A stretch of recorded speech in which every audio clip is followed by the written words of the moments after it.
السلام علیکم، آپ دیکھ رہے ہیں زنتک نیوز چینل۔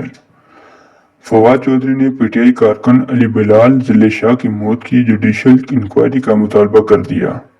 لاہور میں پریس کانفرنس کرتے ہوئے سابق وفاقی وزیر فواد چودھری نے کہا ہے کہ تصویر بتاتی ہے کہ ذلِ شاہ پر تشدد ہوا ہے، پوری تفتیش نہیں ہوئی اور قتل کو حادثہ قرار دے دیا گیا۔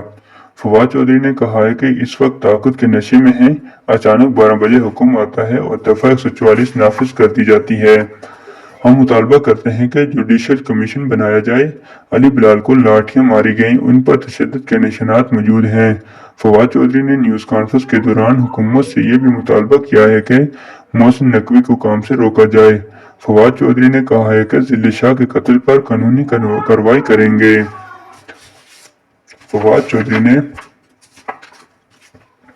فواد چودھری نے کہا ہے کہ پوسٹ مارٹم رپورٹ میں 26 زخموں کی نشاندہی کی گئی ہے۔ علی بلال کے قتل کو کور اپ کرنے کی کوشش کی جا رہی ہے۔ فواد چودھری نے مزید کہا ہے کہ ہمارے لوگوں پر ظلم ہوا، گاڑیاں توڑی گئیں۔ انہوں نے یہ بھی کہا کہ آئی جی پنجاب اور محسن نقوی آپریشن کی نگرانی کر رہے تھے۔